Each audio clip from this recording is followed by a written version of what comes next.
శ్రీ దండనాథాయ నమః. వారాహిదేవి నమోస్తుతే. అందరికీ వారాహి నవరాత్రి శుభాకాంక్షలు. అమ్మదై ఉంటే అన్నీ ఉన్నట్లే అని అంటారు కదా.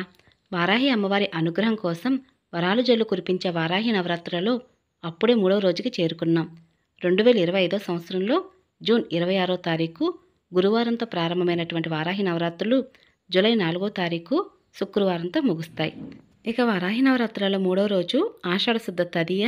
ఈరోజు జూన్ 28వ తారీఖు శనివారం వేళ వారాహి అమ్మవారిని ఏ విధంగా ఆరాధించాలి, ఈరోజు వెలిగించవలసిన ప్రత్యేకమైన దీపం ఏమిటి? దీపం పరబ్రహ్మ స్వరూపం. వారాహి అమ్మవారిని దీపం రూపంలో పూజించటం వలన మనలోని అజ్ఞానం తొలగించి జ్ఞానాన్ని ప్రసాదిస్తుంది అమ్మవారు. అందుకే వారాహి నవరాత్రులలో వారాహిదేవి అమ్మవారి ముందు ప్రత్యేకమైన దీపాన్ని వెలిగించి ఈ నవరాత్రులలో అమ్మవారిని పూజించవలసి ఉంటుంది. వారాహి నవరాత్రిలో అమ్మవారికి ఈ శనివారం వేళ 3వ రోజున పూజ ఏ విధంగా చేయాలి, ఈరోజు వెలిగించవలసిన ప్రత్యేకమైన దీపం ఏమిటి, ఈరోజు ఏ నైవేద్యం పెట్టాలి, ఒకవేళ నైవేద్యం పెట్టలేమో అనుకున్నవారు ఏమి అమ్మవారికి నివేదన చేయవచ్చు అనే విషయాలన్నిటి గురించి పూర్తి వివరంగా మీకు ఈరోజు పూజా విధానం చెప్తానండి.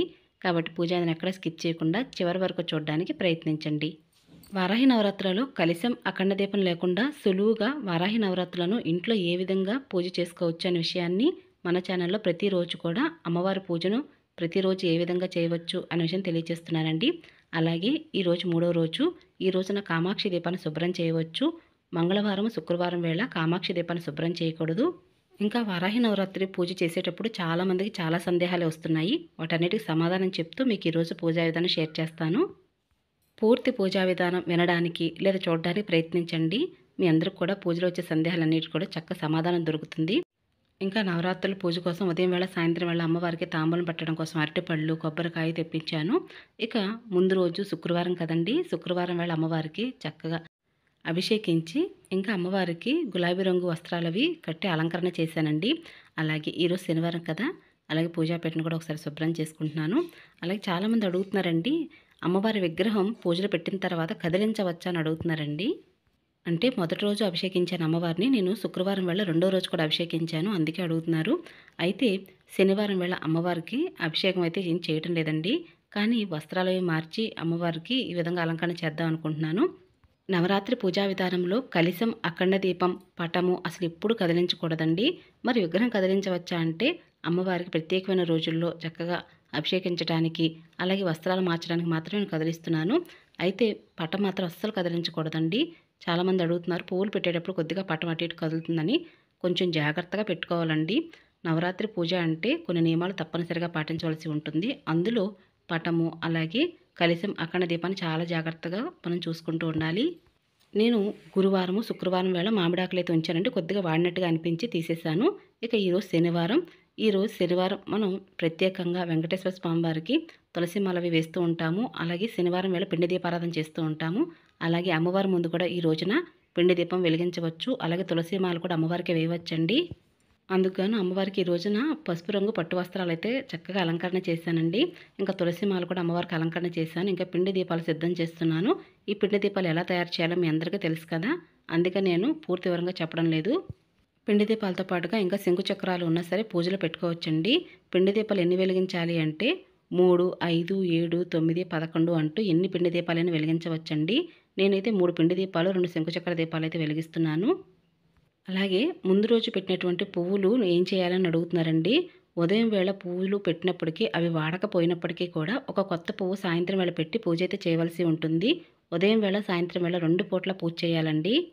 మరి ముందు రోజు పెట్టినటువంటి పువ్వులు ఏం చేయాలి అంటే ఆ పువ్వులను తీసేసి ఒక కవర్లో స్టోర్ చేసుకోండి. అవంతా నిర్మాల్యం కదండి. ఆ పువ్వులు కానీ అలాగే తమలపాకులు ఇవన్నీ కూడా తీసి జాగ్రత్తగా ఒక కవర్లో పెట్టుకోండి. ఎక్కడ పడితే అక్కడ పడవేయకూడదు. నవరాత్రులు పూజ చేసేటప్పుడు ఏమైనా వ్రతాలు చేసేటప్పుడు పసుపు గణపతిని చేసి పూజలు పెట్టుకుంటూ ఉంటాము. మీ దగ్గర విగ్రహం ఉన్న పూజలు పెట్టుకోవచ్చండి, లేదా పసుపు గణపతిని కూడా పూజలు పెట్టుకోవచ్చు. పసుపు గణపతిని పూజలు పెట్టుకున్న వారు ప్రతిరోజు కూడా పసుపు గణపతిని చేసి పూజలు పెట్టాలని అడుగుతున్నారండి. మొదటి రోజున పసుపు గణపతిని చేశారు అంటే గురువారం వేళ చేశారు. అయితే శనివారం ఒక 3-4 రోజులు కూడా పసుపు గణపతి అలానే ఉంటారండి. తర్వాత కొంచెం బ్రేక్ వచ్చినప్పుడు మీరు తీసేసి అంటే మంగళ శుక్రవారాలు కాకుండా మిగతా రోజుల్లో తీసేసి కొద్దిగా నీళ్ళలో నిమజ్జనం చేసి పచ్చని చెట్టు మొదల్లో వేయవచ్చు. లేదా పువ్వులు మీరు కవర్లో స్టోర్ చేసుకుంటున్నారు కదండి, వాడిన పువ్వులు అందులో పెట్టవచ్చు. ఈ విధంగా చేయాలండి. అలాగే తర్వాత పసుపు గణపతిని చేసుకొని మళ్ళీ షోడశోపచారాలతో 16 ఉపచారాలతో వినాయకుడిని పూజించవలసి ప్రతిష్టాపన చేసుకోవాల్సి ఉంటుంది. ఈ విధంగా చేయాలండి. శనివారం అందులో వారాహి నవరాత్రులు అమ్మవారికి ఈ రోజున విశేషంగా పిండి దీపం వెలిగించేటప్పుడు మీకు కనుక రావి ఆకులు దొరికినట్లయితే రావి ఆకు దీపాన్ని వెలిగించండి. చాలా అంటే చాలా మంచిది. ఎందుకు అనగా అనే విషయం కూడా చెప్తానండి. శ్రీ మహావిష్ణువుని వరాహ రూపం యొక్క ఆత్మశక్తి ఈ వారాహిదేవి. అందువలనే వరాహముఖ రూపం ధరించినది. ఈమె శ్రీ రాజరాజేశ్వరి పరాంబిక తర్వాత అంతటి మహోన్నత స్థానం సంపాదించుకున్న మంత్రిని. దండినులలో శ్రీ పరమేశ్వరికి దండనాయిక అయిన శ్రీ వారాహిదేవి శ్రీ వరాహ చక్రమును దివ్య రథమును అధిష్ఠించి వరాహముఖము కలిగి చతుర్భుజములతో చిద్గనము సద్రూపము హల ముసలములను ఆయుధాలను ధరించి మరో 2 హస్తములతో వరాభయ ముద్రలతో దర్శనమిచ్చును. శ్రీ లలిత పరమేశ్వరి సేనయగు శక్తి గణములకు ఈ దేవి అధినేత్రి. ఈమె శత్రు నిగ్రహ కారకురాలు. ఈ వారాహిదేవి స్తోత్ర పఠనం వలన సర్వ దుఃఖములు నశించును, స్వప్న ఫలములను బోధించును. శ్రీ వారాహిదేవిని మనసును తలంచితనే వారి యొక్క శత్రువులు నిగ్రహింపబడతారు. తన భక్తులకు ఎనలేని శుభాలు కలిగించును. తన భక్తుల యందు ఎల్లప్పుడూ దయ కలిగి ఉంటుంది. కోరిన ఫలాలు శీఘ్రంగా ప్రసాదించును. తన భక్తులకు విఘ్నములు ఆపదలు కలగకుండా ఎల్లవేళలా అమ్మవారు కాపాడుతుంది. అమ్మవారిని పూజించిన శ్రీ మహావిష్ణువుని పూజించినటువంటి ఫలితం కలగాలి అంటే తప్పనిసరిగా రావి ఆకు దీపం మీద పిండి దీపాన్ని పెట్టి వెలిగించాలండి. తప్పనిసరిగా ఈ విధంగా చేయండి. చాలా అంటే చాలా మంచిది. అలాగే పూజలో శంకుచక్ర దీపాలు అలాగే శంకుచక్ర నామాలు వేసి కూడా పూజా దీపాన్ని వెలిగించవచ్చు. అలాగే పూజలో ఉదయం వేళ సాయంత్రం వేళల్లో 2 పూట్ల సింహద్వారం దగ్గర శుభ్రం చేసి గడప దగ్గర దీపం వెలిగించాలా అని అడుగుతున్నారండి. అంటే మీరు ఉదయం వేళైనా సాయంత్రం వేళ సరే అమ్మవారి పాదాలు సింహద్వారం దగ్గర వేసి ప్రతిరోజు కూడా ఇంట్లోకి ఆహ్వానిస్తున్నట్లుగా ఒక దీపం వెలిగిస్తే చాలా మంచిదండి. మీకు ఓపిక ఉండి నేను చేయగలను అనుకుంటే 2 పూట్ల సింహద్వారం దగ్గర దీపం వెలిగించవచ్చండి. లేదైనా ఉదయం అయినా సరే సాయంత్రం అయినా సరే వెలిగించవచ్చు. ఇలా చేయడం చాలా మంచిది. వారాహి నవరాత్రులలో పూజలు పెట్టినటువంటి వారాహి అమ్మవారి యొక్క పాదాలు మీరు ఎక్కడ తీసుకుని అడుగుతున్నారండి. నేను మీషోలో తీసుకున్నానండి. చాలా అంటే చాలా బాగున్నాయి. ఇక పూజకు అంతా సిద్ధం చేసుకున్నాను అనుకుంటున్నాను కానీ ఏదో వెళ్తిగానే నాకు అనిపించింది. అది ఏంటంటే అమ్మవారి పటం పక్కన నేను ఎప్పుడు కూడా మామిడాకులు ఏవో ఒకటి పెడుతూ ఉంటానండి. కొంచెం నాకు అక్కడ ఖాళీగా అలా అనిపించింది అనమాట. అయితే తులసి దళాలు ఎక్కువగా దొరుకుతాయేమో అనుకున్నాను. ఇంకా ఇప్పుడిప్పుడే వర్షాలు అవి పడుతున్నాయి కదండి. అందుకని మా పెరట్లో కొంచెంగానే తులసి దళాలు ఉన్నాయన్నమాట. ఆ తులసి దళాలతోనే అత్తయ్య గారు మాలది ఇంత చక్కగా కట్టారు. కానీ ఇంకా ఎక్కువగా ఉన్నట్లయితే ఇరు ప్రక్కల అమ్మవారి పటానికి పెట్టేదాన్ని. అలా లేదని చెప్పి కొంచెం వెళ్తుగా అనిపించింది. కానీ పూజలు ఇలా జరుగుతుంది అనుకోలేదు నేను. వారాహి నవరాత్రులు అమ్మవారిని పూజించేటప్పుడు ఎరుపు రంగు వస్త్రాలనే కట్టుకోవాలని అడుగుతున్నారండి. అమ్మవారికి ఎరుపు రంగు అంటే ఇష్టం అండి. కాబట్టి ఎరుపు రంగు వస్త్రాలు కట్టుకోవచ్చు. ఇంకా కామాక్షి దీపాన్ని కూడా అలంకరణ చేసి పూజలో వెలిగించాలి. ఇంకా కామాక్షి దీపం కూడా వెలిగించాను. పిండి దీపాలు కూడా వెలిగించానండి. దీపం రూపంలో అమ్మవారిని పూజించడం వల్ల ఆ పూజకి ఎంత వెలుగు వస్తుంది. చాలా అంటే చాలా అందంగా ఉంటుంది కూడా. ఇంకా ముందుగా వినాయకుడి పూజ చేయాలి. ఆదిదేవుడు వినాయకుడిని ముందుగా పూజించిన తర్వాతే అమ్మవారి పూజ చేయాలి. కాబట్టి వినాయకుడికి ఎంతో ఇష్టమైన తెల్ల జిల్లేడు పూలతో అలంకరణ చేశానండి. ఇంకా పసుపు అక్షంతలతోటి వినాయకుడిని అయితే పూజిస్తున్నాను. ముందుగా వినాయకుడిని పూజ చేసి ధూపం చూపించి ఆ తర్వాత ఏదైనా నైవేద్యం అంటే అటుకులు బెల్లము లేదా పండ్లు పాలు లేదంటే ఏదైనా నైవేద్యాన్ని పెట్టి మంగళహారతులు ఇచ్చి పూజనైతే చేయవలసి ఉంటుందండి. ఈ విధంగా వినాయకుడిని పూజించిన తర్వాతే అమ్మవారిని పూజించాలి. నవరాత్రి పూజా విధానంలో ప్రతిరోజు అమ్మవారిని పూజించిన తర్వాత ఒక ముత్తైదుకి తాంబూలం ఇవ్వాలా అండి లేదా ఇవ్వచ్చా అని అడుగుతున్నారండి. ఇవ్వచ్చండి, తప్పులేదు. కానీ ఇవ్వాలి అనే నియమం అయితే లేదు. వారాహి నవరాత్రి పూజా విధానాన్ని భార్యాభర్తల సఖ్యత కోసం ఈ పూజను ఆచరించవచ్చని అడుగుతున్నారండి. నవరాత్రి పూజ చేయడానికి ఆనవాయితీతో పని లేదండి. మనకున్నటువంటి సమస్యలన్నీ తొలగించమని అమ్మవారి ముందు నమస్కరించుకొని సంకల్పం చెప్పుకొని నవరాత్రి పూజను మొదలుపెట్టుకోవచ్చు. ఇంకా కందదీపం ఎప్పుడు పెట్టాలి అని అడుగుతున్నారండి. కందదీపం అనేది అష్టమి తిథి వేళ పెడితే చాలా మంచిదండి. ప్రతిరోజు పెట్టవచ్చిన కందదీపం అంటే పెట్టవచ్చండి. కంద మాకు పూర్తిగా ఒక రౌండ్ షేపులో ఒక దుంప షేప్లో దొరకట్లేదండి. ఒక ముక్కగా కట్ చేసి ఇస్తున్నారు. అటువంటి కందని తీసుకొచ్చి ఇంట్లో దీపం అది వెలిగించవచ్చు అమ్మవారి ముందని అడుగుతున్నారండి. మీకు ఎలా వీలైతే అలా తీసుకురావచ్చండి. కంద దీపం అనేది వెలిగించడమే ముఖ్యం. రౌండ్ షేప్లో ఉందా, అది స్క్వేరా, అట్లాంటి రెక్టాంగిల్ షేప్లో అని కాదండి. కాబట్టి కంద మీకు ముక్కగా దొరికినా సరే ఒక ముక్కను తీసుకుని దాంట్లో మధ్యలో గుంటగా చేసి నువ్వుల నూనె పోసి అమ్మవారి ముందు దీపం అనేది వెలిగించవచ్చు. వారాహి నవరాత్రులు 9 రోజులు కూడా వెలిగించవచ్చు. వారాహి నవరాత్రి పూజా విధానం చాలామందికి చాలా సందేహాలు వచ్చాయండి. అందులో మేము నాన్ వెజ్ తినేవాళ్ళం అండి. మరి వారాహి అమ్మవారిని మేము పూజించవచ్చా అని అడుగుతున్నారండి. ఏం కాదండి, అమ్మను భక్తి శ్రద్ధలతో ఎవరైనా పూజించవచ్చు. కానీ ఈ నవరాత్రుల్లో మాత్రం నాన్ వెజ్ అది తినకూడదు, ఇంట్లో వండకూడదు. వారాహి నవరాత్రుల్లో వారాహి అమ్మవారిని పూజించేటప్పుడు ప్రత్యేకమైన దీపంతో పూజ చేస్తున్నాం కదండి. మరి ఈ ప్రత్యేకమైన దీపం ఉదయం పెట్టాలా, సాయంత్రం పెట్టాలా అని అడుగుతున్నారు. ఉదయం వేళనే పెట్టవచ్చండి, సాయంత్రం వేళనే పెట్టవచ్చండి. కానీ వారాహిదేవి అమ్మవారిని రాత్రి దేవత అని అంటారు. రాత్రి సమయంలో అమ్మవారిని పూజిస్తే ఉప్పొంగిపోతారటండి. కాబట్టి అమ్మవారికి సాయంత్రం వేళ అంటే 6 గంటల సమయం నుంచి రాత్రి 8:30 సమయం మధ్యలో అమ్మవారి పూజను మొదలు పెట్టుకుని ముగించండి. ఆ సమయంలో అమ్మవారికి ప్రత్యేకమైన దీపాన్ని వెలిగించండి. అలా అని చెప్పి ఉదయం వేళ పూజ చేయకుండా ఉండకూడదు. లఘువుగా పూజ చేసుకోండి.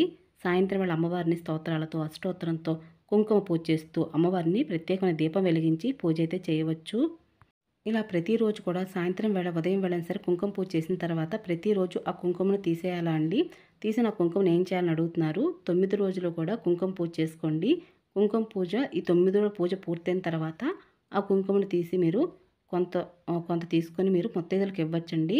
లేదంటే కుంకుమను మీరు ఒక బాక్స్ స్టోర్ చేసుకొని ప్రతిరోజు కూడా నుదుటిన ధారణ చేయవచ్చు. చాలా అంటే చాలా మంచిదండి, చాలా పవర్ఫుల్ కూడా. అలాగే మీ ఇంటి యజమాని బయటికి వెళ్ళేటప్పుడు కూడా ప్రతిరోజు నుదుటిన కుంకుమ బొట్టు పెట్టి పంపించండి. వారు ఏ పని అయితే అనుకుని వెళ్తున్నారో అందులో విజయాన్ని సాధిస్తారు. అలాగే జీవితంలో సక్సెస్ కూడా వస్తుంది. వారాహి నవరాత్రుల్లో అమ్మవారికి ప్రతిరోజు కూడా అమ్మవారి తాంబూలం సమర్పించాలని చెప్తున్నానండి. అయితే ఈ తాంబూలం ఏం చేయాలని అడుగుతున్నారు. మీరే తీసుకోవాలండి. అమ్మవారి యొక్క అనుగ్రహంగా భావించి తీసుకోవాలి.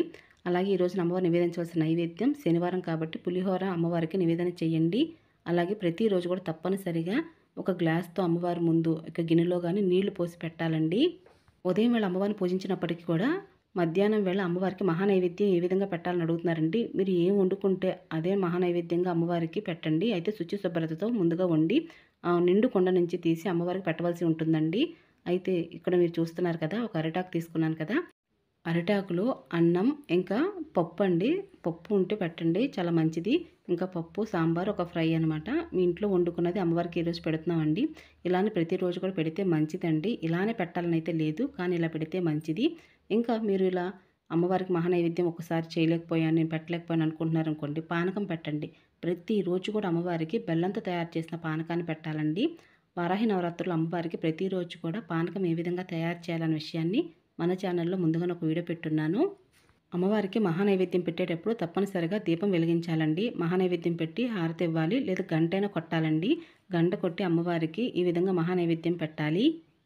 వారాహి నవరాత్రుల్లో అమ్మవారికి ఇలా మహానైవేద్యం పెట్టిన తర్వాత కాసేపు బయటికి వెళ్ళి నుంచోండి. అలా తలుపులన్నీ వేసేయండి. తర్వాత కాసేపు అయిన తర్వాత వెళ్ళిన తర్వాత అమ్మవారికి నమస్కరించుకొని ఆ మహానైవేద్యాన్ని ప్రసాదంగా మీరే భోజనం చేయండి. అయితే ఇలా తిన్న తర్వాత మధ్యాహ్నం పూట పడుకోవచ్చు అని అడుగుతున్నారండి. అసలు వారాహి నవరాత్రులు పూజ చేసేటప్పుడు మధ్యాహ్నం పూట పడుకోకూడదండి. ఇలా లేదండి మాకు ఆరోగ్యం సహకరించదు, పడుకోకపోతే నాకు అంత ఆరోగ్యం బాగోదు అనుకుంటే మాత్రం పడుకోవచ్చండి. అలాగే రాత్రివేళ అమ్మవారిని పూజించిన తర్వాత రాత్రివేళ నిద్రపోయేటప్పుడు అమ్మవారి పీఠం దగ్గరే పడుకోవాలా, లేదంటే ఇంట్లో అంటే గదిలో పడుకోవచ్చా, లేదంటే అమ్మవారు పీఠం దగ్గరే చాప వేసుకొని పడుకోవాలా, లేదా నేల మీద పడుకోవాలని అడుగుతున్నారండి.